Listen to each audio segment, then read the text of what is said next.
దేవుని నామం మనకు మహిమ కలిగిన గాక. మన ప్రభువును రక్షకుడైన యేసుక్రీస్తు వారి పరిశుద్ధ నామములో మీ అందరికీ మరొకసారి ప్రభు పేట వందనాలు తెలియజేస్తున్నాను. ప్రియ దేవుని బిడ్డలారా, దేవుని సంఘముల అలాగే సేవకులారా, ఎలా ఉన్నారు? దేవుని మహాకృపను బట్టి మీరు, మీ కుటుంబాలు, సంఘాలు క్షేమంగా ఆశీర్వాదకరంగా ఉన్నాయని నమ్ముతున్నాను. ప్రియ దేవుని బిడ్డలారా, మరి ఈ సమయంలో పరిస్థితులు అనుకూలంగా లేవు, వర్షాలు బాగా కురుస్తున్నాయి. సో సేవకులకు నేను మనవి చేసేది ఏంటంటే, మరి మీరు భారభరితమైనటువంటి సేవ చేస్తున్నారు, అందుకు ప్రభు పేట మీకు వందనాలు తెలియజేస్తున్నా. కానీ మీ వెనకాల మరి ఈ యొక్క రెయిన్ సీజన్లో మీరు సరిగా దాన్ని ఏమంటామంటే ప్రియదేవులారా, సిద్ధబాటు లేకుండా బయటకు వెళ్ళొద్దని ప్రభు పేట మనం చేస్తున్నాం. ఎందుకంటే మీ వెనకాల మీకు ఒక కుటుంబం ఉంది, అలాగే మీరు నడిపించే సంఘాలు ఉన్నాయి. సో భారభరితమైనటువంటి సేవ మీరు చేయాలి. ప్రభు చేతిలో మనము ఆ దేవుని కృపను బట్టి మనము అప్పగించబడ్డాం కనుక దానిని మనం కొనసాగించాలి. సో జాగ్రత్త కలిగి సువార్త పరిచర్యలో ముందుకెళ్ళాలని ప్రభు పేరట మరొకసారి మీకు తెలియజేస్తున్నాను. సరే, మంచిది. ఈ సమయంలో మరొకసారి మనము ఆ దేవునికి వాక్యమును చూడడానికి సిద్ధంగా ఉన్నాం.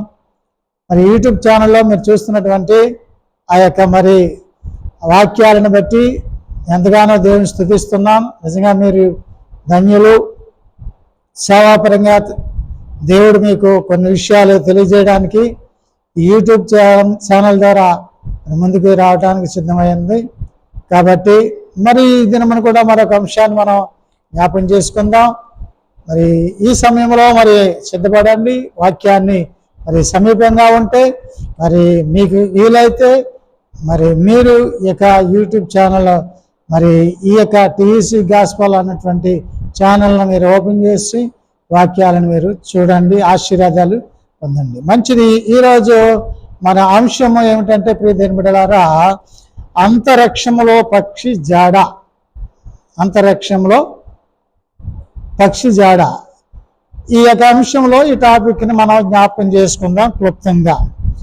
మీ దగ్గర ఉన్నటువంటి బైబిల్ గ్రంథం తెరిచి సామెతల గ్రంథం 30వ అధ్యాయము 18వ వచనాన్ని మనము జ్ఞాపకం చేసుకుందాం. ప్రియదేవుని బిడ్డలారా, మీ బైబిల్ గ్రంథం తెరిచి సామెతల గ్రంథము 30వ అధ్యాయము 18వ వచనాన్ని జ్ఞాపకం చేసుకుందాం. నేను చదువుతాను, దయచేసి మీరు జ్ఞాపకం చేసుకుని ఆలకించండి.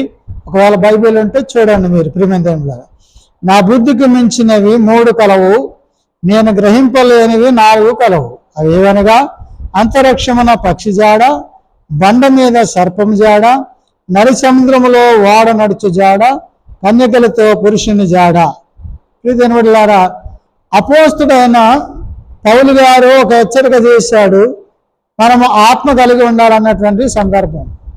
సో ఇక్కడ సొలొమోను జ్ఞాని తన జ్ఞానముతో రచిస్తున్నటువంటి ఈ యొక్క మాటలు జ్ఞాపకం చేసుకోండి. 4 మాటలు ఉన్నాయి ఇక్కడ. ఆ 4 మాటల్లో మనం ఇప్పుడు వివరించుకోవడానికి సమయం చాలదు కనుక ఫస్ట్ మాట మనం జ్ఞాపకం చేసుకుందాం. ఏమిటా మాట అంటే, అంతరిక్షములో ఏంటంట పక్షి జాడ. అంతరిక్షమున పక్షి జాడ. ఈ పక్షి ప్రియదేవుని బిడ్డలారా దేనికి సాదృశ్యమో? ఈ పక్షి దేనికి మనకు అపోస్తలుడు దేవునికి భక్తులు ఈ పక్షిని గురించి మనకు వివరిస్తున్నారు అనేది మనం జ్ఞాపకం చేసుకుంటే ప్రియదేవుని బిడ్డలారా, ఈ పక్షికి ఒక 5 లక్షణాలు ఉన్నాయి. ఈ 5 లక్షణాలు ఏమిటి అంటే, మొట్టమొదటిగా ఆ పక్షిరాజు అనగానే పరిశుద్ధాత్మకు సాదృశ్యం. పక్షిరాజు అనగానే పరిశుద్ధాత్మకు సాదృశ్యం. ప్రియదేవుని బిడ్డలారా జ్ఞాపకం పెట్టుకోండి. రెండవదిగా చూస్తే పక్షిరాజు అన్ని పక్షుల కంటే ఎత్తుగా ఎగురుతుంది. ఈ పక్షిరాజు ప్రకృతిలో ఉన్నటువంటి అన్ని పక్షుల కంటే ఎత్తుగా ఎగురుతూ ఉంది. దీనికి ఎగిరేటువంటి ఆ శక్తి ఉంది. మూడవది చూస్తే పక్షిరాజు మిగిలిన పక్షుల కంటే బలమైనటువంటిదిగాను, రెండవది ఎత్తైన ప్రదేశాల్లో గుడ్లు పెడుతుంది. ఎత్తైన ప్రదేశాల్లో, అంటే అన్ని పక్షుల కంటే ఎత్తుగా ఒక గూడు నిర్మించుకుని ఆ గూటిలో తమ గుడ్లను పెడుతూ ఉంటుంది. సో 4వదిగా చూస్తే ఈ పక్షిరాజు అలసట అనేటువంటిది ఉండదు. ఈ పక్షిరాజుకి అలసట అనేది ఉండదు. 5వదిగా చూస్తే ఈ పక్షిరాజు మరి నూతనత్వం పొందుకుంటుంది అని మనకి ఆ సామెతల గ్రంథంలో దీనిని గురించి రాసి ఉన్నారు. ప్రియమైన దేవుని బిడ్డలారా, ఈ 5 విషయాలు ఈరోజు మనం జ్ఞాపకం చేసుకుంటే, ప్రియ దేవుని బిడ్డలారా, మరి చిన్న పక్షి అంటే ఒక పక్షి నుంచి మరి 5 విషయాలు మనం చాలా సాధారణమైనటువంటి చిన్న పక్షి గురించి మనము విశ్వాసమైనటువంటి మనము ఈ 5 విషయాలు మనం నేర్చుకోవాలి. ఈ పక్షిలో ఉన్నటువంటి లక్షణాలు మన జీవితంలో కూడా ఉండాలని నేను ఎంతగానో ఆశపడుతున్నాను. ప్రియ దేవుని బిడ్డలారా, నిజంగా మరి పక్షి మరి 5 లక్షణాలు కలిగినటువంటిది. ఎత్తైనటువంటి ప్రదేశాల్లో ఉంటుంది, ఎత్తుగా ఎగురుతుంది. రెండవది ఆ ఎత్తైన ప్రదేశాలు అన్నిటికంటే ఎక్కువగా ఉంటుంది. అలాగనే ఎత్తైన ప్రదేశాల్లో గుడ్లు పెడుతుంది. అలాగనే ఇది మరి అలసట లేకుండా ఉంటుందని అనేకమైన విషయాలు మనము తెలుసుకున్నాం కదా. మరి ఆ పక్షి ఆ యొక్క విషయాలను జ్ఞాపకం చేసుకుంటే మరి క్రైస్తవుడు అనగా విశ్వాసి మరి 5 లక్షణాలు ఆధ్యాత్మికంగా మనం జ్ఞాపకం చేసుకుంటే ఏ పరిస్థితులలో క్రైస్తవుడు ఉంటున్నాడు, లేదా ఏ పరిస్థితుల్లో క్రైస్తవులు ఉండాలి అనేటువంటిది మరి పక్షిని గురించి మనం నేర్చుకుంటున్నప్పుడు దేవుడు మనకి కొన్ని విషయాలు బయలుపరుస్తున్నాడు. ఏమిటంటే పరిశుద్ధాత్మని గురించినటువంటి మాటలు, పరిశుద్ధాత్మని గురించి మాటలు మనము జ్ఞాపకం చేసుకోవాలి. ఇక్కడ మొట్టమొదటిగానే ఈ పక్షిరాజు అనగానే ప్రియమైన దేవుని బిడ్డలారా మనం చెప్పుకున్నాం కదా, ఇది పరిశుద్ధాత్మకి సాదృశ్యము. పరిశుద్ధాత్మ అనేటువంటిది మరి క్రైస్తవ సంఘాలలో చాలా ప్రాముఖ్యమైనటువంటి విషయం. అది ఈ క్రైస్తవ సంఘాలలో ప్రియ దేవుని బిడ్డలారా మరి పక్షిరాజు సాదృశ్యంగా ఉన్నటువంటి పరిశుద్ధాత్మ మరి కార్యములు చేయకపోతే, పరిశుద్ధాత్మ నడిపింపు లేకపోతే, పరిశుద్ధాత్మ సహకారం లేకపోతే సంఘాలు అభివృద్ధి అయ్యేటువంటివి కావు. రెండవది సంఘ క్షేమములు, సంఘములో ఆ దేవుని కృపావరములో పొందుకునే వారం కాదు. కనుక పక్షిరాజు యొక్క సాదృశ్యంగా ఉన్నటువంటి మొట్టమొదటిగా ఈ పరిశుద్ధాత్మని మనము క్రైస్తవ జీవితంలో మరి అనుభవిస్తున్నామా? పరిశుద్ధాత్మ అనుభవము మన సంఘాలలో ఉన్నదా? పరిశుద్ధాత్మ సహవాసము కలిగి మనము ఉంటున్నామా అనేది మనల్ని మనం ప్రశ్నించుకోవాలి. కొన్ని సంఘాలలో పరిశుద్ధాత్మ అనేటువంటి విషయాలు వారి సరిగా అవగాహన లేకపోవచ్చు, లేదంటే కొన్నిసార్లు వాటి ప్రస్తావన తీసుకురాపోవచ్చు. వాళ్ళు తీసుకురాపోయినా మనము వారిని నిందించం. రెండోది ఏంటంటే వారు చేసేది తప్పని మనము ఎంచం. ఎందుకంటే దేవుని యొక్క సేవకులను దేవుడు ఒక విధంగా నడిపిస్తూ ఉంటాడు. కొన్ని సంఘాలు కొన్ని విధాలుగా ఉంటాయి, కొన్ని పరిచర్యలు కొన్ని విధంగా ఉంటాయి, కొన్ని సహవాసాలు కొన్ని విధంగా ఉంటాయి. సో అవన్నీ పక్కన పెడితే ఈరోజు బైబిల్ గ్రంథం ద్వారా దేవుడు బయలుపరిచినటువంటి విషయాలు చూస్తే ఈ పరిశుద్ధాత్మ అనేటువంటిది మరి ప్రతి ఒక్కరు కూడా పొందుకోవాలని అపోస్తలుడైన పౌలు గారు బోధిస్తున్నారు. ఎందుకంటే ఈ పరిశుద్ధాత్మ వరము లేకపోతే, ఈ పరిశుద్ధాత్మ అనుభవం లేకపోతే మనము దేవుని యొక్క సాంగత్యంలో ముందుకి నడవలేమన్నమాట. అందుకే అపోస్తలుడైన పౌలు గారు ఏమంటాడంటే పరిశుద్ధ ఆత్మను పొందుకోవాలి. ఆత్మ లేని వాడినైతే నేను దేవుని వాడిని కాను అంటాడు. కనుక ఆత్మ కలిగి మనం ఉండడానికి మనము ప్రయత్నం చేయాలి. కొన్నిసార్లు సంఘాలలో అభిషేకాలు నింపబడతాయి, కొన్ని ఆత్మల ద్వారా మనము నింపబడుతూ ఉంటాం. కొంతమంది ఆ ఆత్మ అనుసరణంగా ముందుకి వ్యతిరేకంగా నడుస్తూ ఉంటాం. అయితే ప్రియమైన దేవులారా, ప్రతి ఆత్మను మనము గుడ్డిగా నమ్మటం కూడా కరెక్ట్ కాదండి. ఎందుకంటే కొన్ని భ్రమపరుచు ఆత్మలు ఉంటాయని బైబిల్ చెప్తుంది, కొన్ని ఉద్రేకం కలిగినటువంటి ఆత్మలు ఉంటాయని బైబిల్ చెప్తూ ఉంటుంది. కొన్ని సంఘాల్లో చూడండి, వాయిద్యాలు వాయించినప్పుడు ఒక రీతిగా ఉంటారు, వాయిద్యాలు వాయిస్తున్నప్పుడు మరో రీతిగా మారిపోతూ ఉంటారు. అవి భ్రమపరచు ఆత్మలు లేదని ఉద్రేకం కలిగినటువంటి ఆత్మలని కూడా మనం చెప్పవచ్చు. ఏదేమైనప్పటికీ మరి ఆత్మ అనేటువంటిది కొన్నిసార్లు నిజంగా మరి దేవుని ఆత్మ మనలను నడిపిస్తూ ఉంటుంది, కొన్నిసార్లు దేవుని ఆత్మ మనల్ని బలపరుస్తూ ఉంటుంది. మరి అలాంటి పరిస్థితులలో కొన్నిసార్లు భాషలు మాట్లాడతారు, కొన్నిసార్లు భాషల అర్థాలు చెప్పేవాళ్ళుగా ఉంటారు, కొన్నిసార్లు ఈ సువార్తకి ఆత్మతో నింపబడినటువంటి రీతి కూడా మనము ఉంటూ ఉంటుంది. అలాగా ప్రతి సంఘములోనూ ప్రతి మందిరములోనూ పరిశుద్ధాత్మ అభిషేకం కలిగినటువంటి వారు ఉండటం వల్ల ఆ సంఘానికి ఎంతో ఆశీర్వాదం. మరి ఈ సమయం అందు నేను ఒక ప్రశ్న ఏంటంటే, మీ సంఘాలలో ఆత్మాభిషేకాలు ఉన్నాయా? ఆత్మతో నింపబడుతున్నారా? ఆత్మ ద్వారా మరి నడిపింపు జరుగుతూ ఉందా? ఆలోచన చేయండి ప్రియ దేవుని బిడ్డలారా. అందుకని మరి దేవుని వాక్యంలో ఒక మాట మనం చదువుకున్న ప్రియ దేవుని బిడ్డలారా, చూడండి యెషయా గ్రంథంలో మనం చూస్తూ ఉంటాం. ఈ యొక్క పక్షిరాజుని గురించినటువంటి మాటలను బట్టి చూస్తే యెషయా భక్తుడు కూడా కొన్ని విషయాలు రాస్తున్నాడు. చూడండి, యెహోవా కొరకు ఎదురు చూసేవారు నూతన బలము పొందెదరు. దేవునికి స్తోత్రం కలుగును గాక. ఎవరి కొరకు అంట? దేవుని కొరకు, యెహోవా కొరకు ఎదురు చూసేవారు నూతన బలం పొందుతారు. ఇది పక్షికి ఉన్నటువంటి లక్షణములో ఇదొక లక్షణముగా మనం గుర్తించాలి. ఎందుకంటే పక్షిరాజు తన యవ్వనము దినదినము మరి యవ్వనమును తీసుకుని వస్తున్నట్టుగా అది పక్షిరాజు ప్రియమందిరంలాగా నూతనత్వము పొందుతున్నట్టుగా మనం చూస్తూ ఉన్నాం. మరి ప్రియ దేవుని బిడ్డలారా, ఆత్మచేత నింపబడుతున్నటువంటి నీవు సంఘంలో నూతనముగా నూతనాత్మగా నూతనత్వమును కలిగి ఉంటున్నావా? నూతన జీవితం జీవిస్తున్నావా? లేదా ఇంకా పాత బ్రతుకులో ఈ యొక్క కొత్త బ్రతుకుని ఇంక్లూడ్ చేసి ఉంటున్నావా? కొంతమంది దానికి అదే దీనికి అదే అంటూ ఉంటారు ప్రియమైన దేవుని బిడ్డలారా. ఎందుకంటే వాళ్ళకి వాళ్ళు కప్పిపుచ్చుకోవడానికి తప్ప మరి వేరే దానికి కాదు ప్రియమైన దేవుని బిడ్డలారా. కనుక మరి నూతనత్వం నీలో కావాలంటే, నూతనత్వం నీలో ఉండాలంటే ఈ పక్షిరాజు దినదినమో లేదంటే దాని యవ్వనత్వం ఎలా పెంచుకుని కాపాడుతుందో క్రైస్తవ జీవితంలో ప్రియమైన దేవుని బిడ్డలారా నీ యెషయా భక్తుడు అంటున్నాడో నీవు నూతనంగా బలపడాలి. సంఘంలో బలపడుతున్నావా? సంఘంలో అన్ని ఆ కార్యక్రమాల్లో ఇన్వాల్వ్ అవుతున్నావా? సంఘంలో ప్రార్థన చేస్తున్నావా? సంఘంలో ఎదుగుతున్నావా? సంఘంలో ఆశీర్వదించబడుతున్నావా? నీ కుటుంబం సంఘపరంగా దీవించబడుతుందా? ఒకసారి నిన్ను నీవు ప్రశ్నించుకోవాలి ప్రియమైన దేవుని బిడ్డలారా.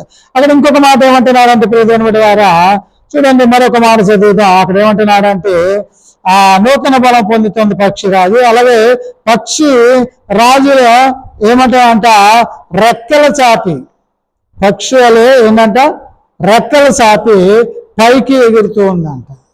పైకి ఎగురుతుంది అంటే ప్రియమైన దేవుని బిడ్డలారా, దీనికి అర్థం ఏంటంటే పరిశుద్ధాత్మ దేవుడు నీ మీద వచ్చినప్పుడు నువ్వు ఆత్మతో నింపబడి అభిషేకంతో నింపబడి ఎదుగుదల నీకు ఉంటుంది. రెండవది ఏంటంటే నీవు పక్షిరాజు వలె రెక్కల చాపి పైకి ఎగురుతావు. అంటే అర్థం ఏంటంటే నీవు దినదినము ఉన్నతమైనటువంటి స్థానానికి వెళ్ళాలని దేవుని ప్రణాళిక.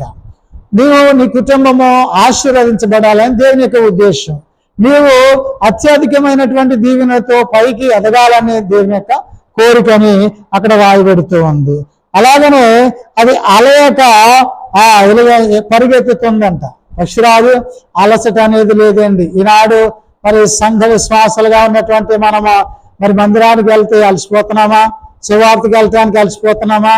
కొంతమంది ఏమందులో రోజు వెళ్ళేటువంటి సువార్త కదా, వారి విన్నటువంటి మెసేజ్లు కదా అని మనము కొంతమంది నిర్లక్ష్యంగా ఉండి ఇంటికాడే ఉంటున్నారు, కొంతమంది అలసిపోయి ఉంటున్నారు. అది తగదని, క్రైస్తవ జీవితానికి అది ఎంత మాత్రం కూడా సరైనటువంటిది కాదు అని దేవుని యొక్క వాక్యం చదివిస్తుంది. ఇక్కడ అలయట పరిగెత్తుదురు అని రాయబడి ఉంది. ప్రియమంతులారా, దేవుని పరిచర్య కొరకు నువ్వు వెళ్తున్నావా? పరిగెడుతున్నావా? నడుస్తున్నావా? సువార్తను ప్రకటిస్తున్నావా? పరిశుద్ధాత్మ అనుభవాలు నువ్వు కలిగి ఉన్నావా?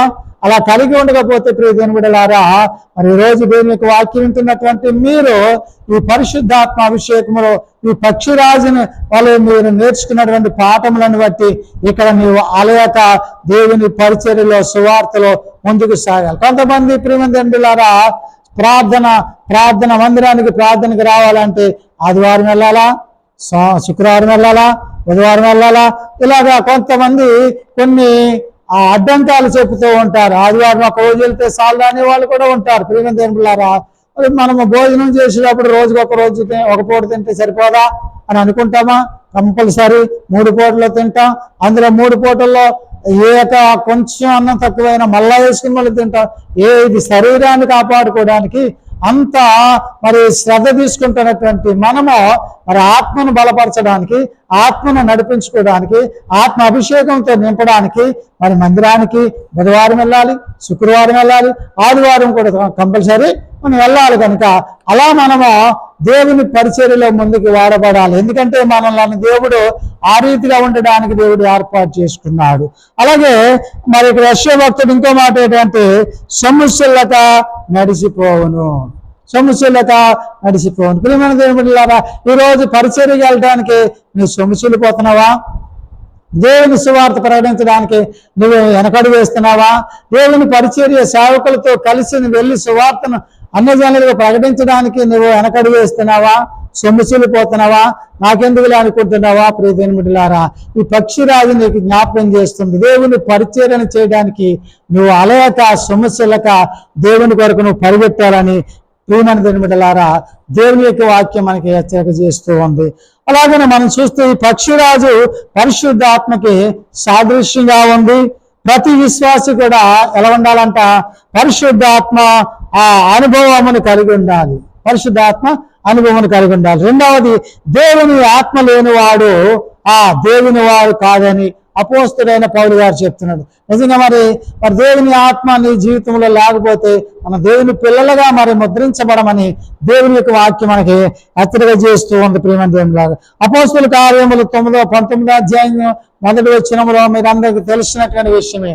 అపోస్తుల కార్యములో 19వ అధ్యాయం 1వ వచనంలో అక్కడ ఏం జరిగింది? ప్రియమైన దేవునిగా మీరు విశ్వసించినప్పుడు, అంటే అక్కడ పరిశుద్ధాత్మ అనుభవం గురించి లేని వారితో మరి అక్కడ అపోస్తుడైన పౌలు గారు మాట్లాడుతున్నారు. కొంతమంది ఆ పరిశుద్ధాత్మ అభిషేకం గురించి, అనుభవం గురించి లేనటువంటి వారు ఇంకా సంఘాలలో మందిరాలలో ఉన్నారు. ప్రియమైన దేవునిగా అలాగనే ఆ కాలంలో కూడా ఉన్నారు.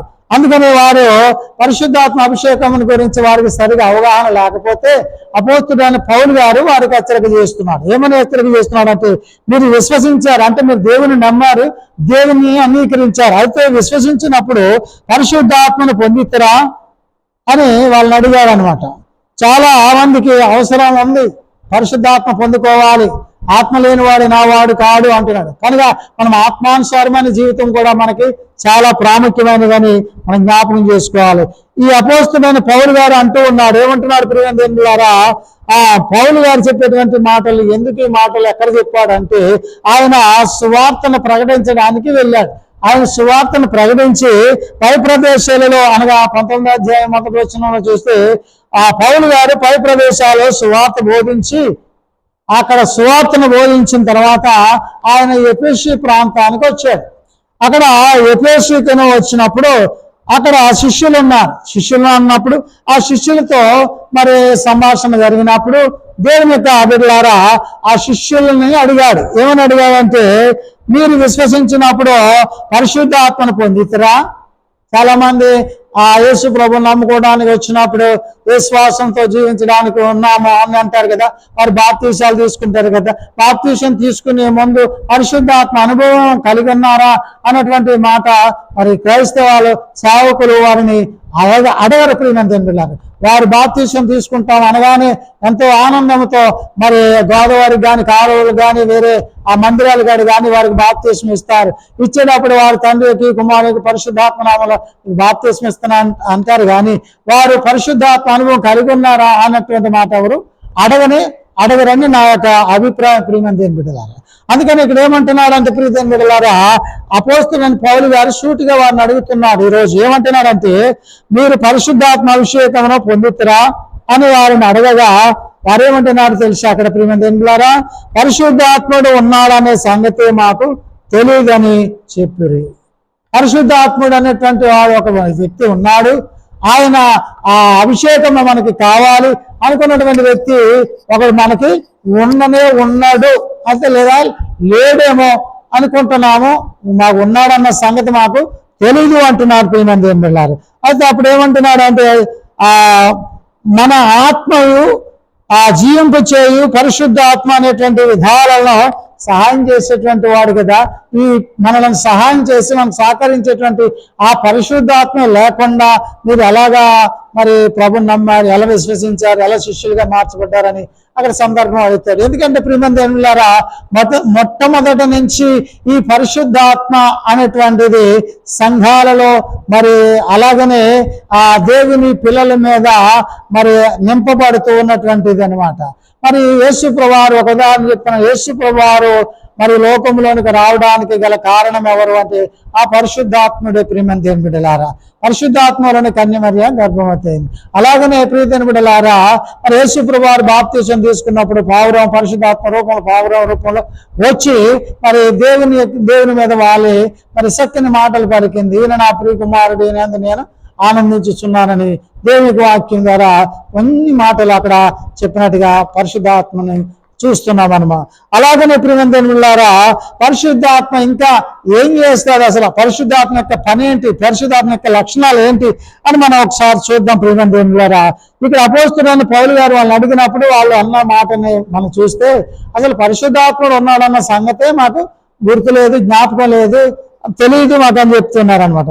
అయితే నేను పరిశుద్ధాత్ముడు ఏం చేస్తాడు, పరిశుద్ధాత్మ యొక్క పని ఏంటి, పరిశుద్ధాత్ముడు మన జీవితంలో చేసేటువంటి అద్భుత కార్యాలు ఏంటి, పరిశుద్ధాత్ముడి ద్వారా ప్రభు ఏమి జరిగిస్తున్నాడు అనేది చూస్తే చాలా విషయాలు ఉన్నాయి, కానీ కొన్ని విషయాలు మాట్లాడుకుందాం.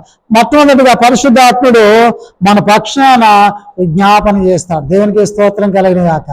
పరిశుద్ధాత్ముడు మన పక్షాన ప్రార్థన చేస్తూ ఉంటారు. చాలా మంది అనుకుంటారు నా ప్రార్థనే, నా విశ్వాసమే, నా బలమే అనుకుంటారు చాలా మంది. కానీ పరిశుద్ధాత్ముడు కూడా నీ కొరకు ప్రత్యేకంగా ప్రార్థన చేస్తున్నారని నువ్వు గుర్తుపెట్టుకోవాలి. అలాగే రెండవది, పరిశుద్ధాత్ముడు నీతిని గూర్చి పాపమును గూర్చి ఒప్పింపజేస్తూ ఉంటాడు. ప్రియమైన దేవులారా, పరిశుద్ధాత్మ యొక్క పని రెండవ పని ఏంటంటే నీతిని గూర్చి పాపమును గూర్చి ఒప్పింపజేయటం.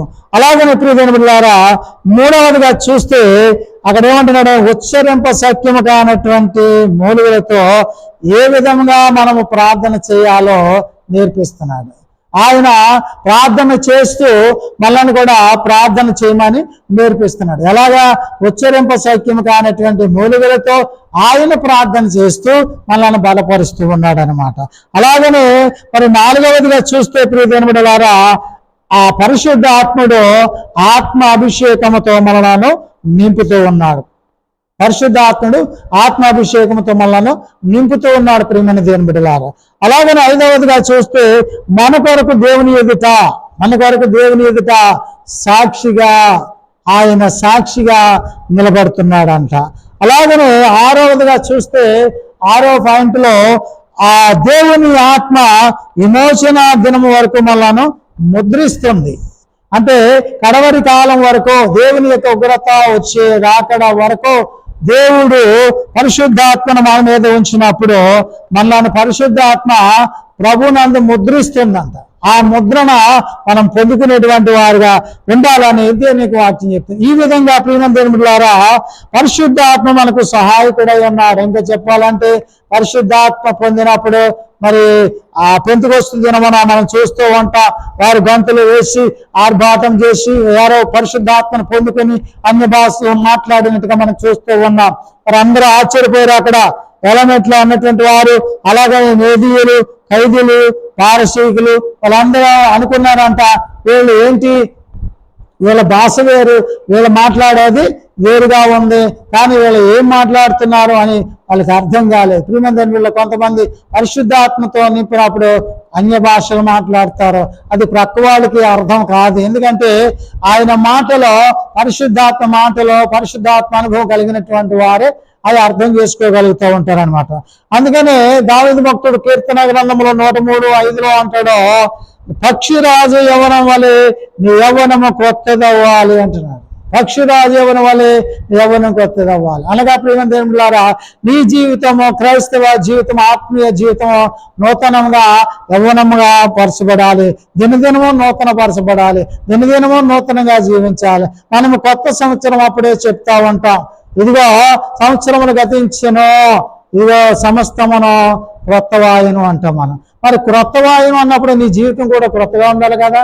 నీ తాగుడు, నీ వ్యసనాలు, నీ లోకాశలు, లోక అలవాటులు, పాపపు క్రియలు ఇవన్నిటిని విడిచిపెడితేనే కదా క్రొత్త జీవితం ప్రారంభించబడుతుంది. మరి అలాంటివన్నీ నీ జీవితంలో పెట్టుకుని మరి పాత గుడ్డకి కొత్త గుడ్డ మాసికి వేస్తున్నట్టుగా, పాత తిత్తిలో కొత్త రసం పోస్తున్నట్టుగా మనం ఎలా జీవిస్తున్నాం? ఆ రీతిగా జీవిస్తే మన జీవితం బ్రతుకు మారినట్ట, నూతనత్వం కలిగినట్ట కాదు ప్రియమైన దేవుని బిడ్డలారా. కనుక మనం నూతనముగా ఉండాలి అని, నూతన జీవితం జీవించాలని, పరిశుద్ధాత్మ అనుభవం కలగాలని ప్రభువుకు వాక్యం చెప్తుంది. కనుక మరి ఇక్కడ అపోస్తులు, ఆయన ఆ అపోస్తులుగా పిలువబడినటువంటి ఆనాటి కాలంలో ఉన్నటువంటి సంఘం మరి మందిరం ఆ యొక్క తలుపులు వేసుకుని ప్రార్థన చేస్తున్నప్పుడు అంట పెంతెకొస్తు పండుగ రోజున, పెంతెకొస్తు దినము రోజున పరిశుద్ధాత్మ వాళ్ళ మీదకి వచ్చిందంట. వాళ్ళు భాషలతో మాట్లాడారంట. ప్రియ దేవుని బిడ్డలారా, ఈరోజు సంఘంలో ఉన్నటువంటి నీవు, దేవుని మందిరంలోకి వెళ్తున్నటువంటి నీవు నూతనత్వం కలిగి ఉన్నావా? పరిశుద్ధాత్మను కలిగి ఉన్నావా? ఆ పక్షిరాజు యవనం వలె నీ యవనం క్రొత్తదగినట్టుగా నీ అనుదినమో నూతనత్వంలో పొందుకుంటున్నావా? అందరికీ పైగా నీ విశ్వాసం ఉండాలని, అందరికంటే ఎత్తుగా నువ్వు ఆత్మీయ జీవితంలో ఎదగాలని నువ్వు అనుకుంటున్నావా? అలా అనుకుంటే పక్షిరాజును పోలినటువంటి వారిగా నువ్వు కూడా ఆశీర్వదించబడతావు. నీ జీవితము, నీ కుటుంబము నూతనత్వం కలిగి ఉంటుంది. ఎప్పుడైతే మనం దేవుని పిల్లలుగా, దేవుని వాక్యానుసారంగా జీవించడానికి ఇష్టపడతామో ప్రియ దేవులారా, తప్పకుండా ప్రియ దేవులారా మన యొక్క ఆ జీవితం అంతా కూడా దేవుని చేత ముద్రించబడుతుంది. దేవుని ఆశీర్వాదం మనకి ఉంటుంది. కనుక ఇక మరి సమయమందు వాక్యం వింటున్నటువంటి ప్రియ సహోదరి సహోదరుడా, మరి మీ సంఘాలు ఎలా ఉన్నాయి? మీ కుటుంబాలు ఎలా ఉన్నాయి? మీరు ఎలా ఉన్నారో? పరిశుద్ధాత్మ అనుభవం కలిగి ఉన్నారా? పరిశుద్ధాత్మ సహవాసం కలిగి ఉన్నారా? దేవుని సంఘములో ఆత్మతో నింపబడుతున్నారా? అలా కాకపోతే ఈరోజు మరి ఇక్కడ రాయబడినటువంటి పక్షిరాజు యవ్వనమును గురించి, పక్షిరాజుని గురించి చెప్పినటువంటి మాటలు, పరిశుద్ధాత్మను గురించి సాదృశ్యంగా ఉన్నటువంటి మాటలు నీ జీవితంలో అనుభవించుకోవాలి. ఎందుకంటే నువ్వు సంఘములో ఉన్నతమైన స్థితిలోనికి రావాలి, నీ కుటుంబం దీవించబడాలి, నీవు దినదినము నూతనత్వం కలిగి ఉండాలి. అలాగనే అందరికంటే నువ్వు ఉన్నతమైన స్థానానికి వెళ్ళాలని దేవుని యొక్క ప్రణాళికలు చెప్తూ ఉన్నాయి. మరి ఈరోజు సంఘంలో వాక్యం వింటున్నా ప్రియ సహోదరి సహోదరుడా, అలాగే ఈ ఛానల్ ద్వారా మాటలు వింటున్నా ప్రతి ఒక్క విశ్వాసకి ప్రభువైన యేసుక్రీస్తు వారి పేరు తెలియజేయంగా మీరు పరిశుద్ధాత్మ అనుభవాన్ని కలిగి ఉండాలండి. మీరు ఆత్మను కలిగి ఉండాలి. ఎందుకంటే అపోస్తలుడైన పౌలు గారిని ఆత్మ లేని వాడు నా వాడు కాదండి. ఇంకా చెప్పుకోవాలంటే అనేకమైన విషయాలన్న ఆత్మ అంట మన అనేక విషయాలలో మనల్ని నడిపిస్తూ ఉంటుందంట. ప్రేమ కలిగి ఉండడానికి, విశ్వాసం కలిగి ఉండడానికి, ఇవన్నిటికీ కూడా దాహతపడుతూ ఉంటున్నట్టు ఏది? పరిశుద్ధాత్మ. కనుక నీవు పరిశుద్ధాత్మను పొందుకుని విశ్వాసములో ఎత్తుకు ఎదగాలని, నీ కుటుంబం అభివృద్ధి అవ్వాలని ఈ యొక్క సమయం అందు మీకు హెచ్చరిక చేస్తున్నాను. ఆ విధంగానే మీ సంఘాలు ఉండాలని కోరుకుంటూ ఈ యొక్క మాటలు ముగిస్తున్నా. దేవుడు తన కృపలో ఈ యొక్క వాక్యమును వెనుకడిలో దీవించి మనల్ని ఆశీర్వదించి అట్టి పరిశుద్ధాత్మ ఆ కృపలో ఎదుగుదల దయచేసి నడిపించును గాక. ఆమేన్. దేవునికి స్తోత్రం కలుగును గాక. ప్రియ దేవుని బిడ్డలారా, మరొకసారి మీకు మనం చేస్తున్నా మన టీఈసీ గాస్పెల్ యూట్యూబ్ ఛానల్ చూస్తున్నటువంటి మీ అందరికి కూడా ప్రభు పేరిట వందనాలు. చాలా మంది మరి చూస్తున్నారు, లైక్ చేస్తున్నారు, సబ్స్క్రైబ్ చేస్తున్నారు, మరి బెల్ ఐకాన్ క్లిక్ చేస్తున్నారు. అయితే ప్రియ దేవులారా, మరి కొంతమంది చూసి అలా వదిలేస్తున్నారు. నేను వారికి మనం చేసేది ఏంటంటే, మీరు చూడండి, ఇతరులకు ఆ వాక్యాన్ని మరి పంపండి. వారికి ఆ షేర్ చేసినట్లయితే వారు కూడా చూడడానికి అవకాశం ఉంటుంది.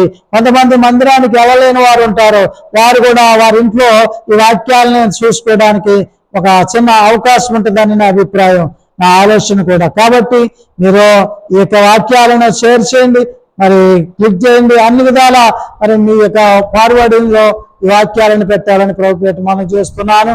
అలా మన టీఈసీ గాస్పెల్ అని మరి కొత్తగా ఎవరైనా కానీ మరి దీన్ని చూడాలంటే టీఈసీ గాస్పెల్ అని మరి మీరు యూట్యూబ్ లో కొట్టినట్లయితే మన ఛానల్ ఓపెన్ అవుతుంది.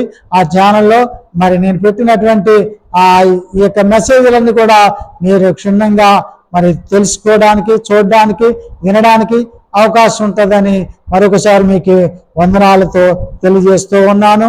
అలాగనే మరొక వారం కలుసుకునేటువంటి వరకు మరి పరిశుద్ధాత్మ దేవుడు మనల్ని అందరిని భద్రపరిచి తన ఉన్నతమైన స్థితిలో ఆదరించి నడిపించాలని కోరుకుంటూ నీ మాటలు ముగిస్తున్నా. దేవుడు మనల్ని మన కుటుంబాలను దీవించి మనందరిని ఆశీర్వదించి కాపాడి నడిపించునుగాక. ఆమేన్. God bless you. దేవుడు మిమ్మల్ని అందరినీ బహుగా దీవించి తన కృపలో ఆశీర్వదించి నడిపించునుగాక. ఆమేన్. Thank you for all.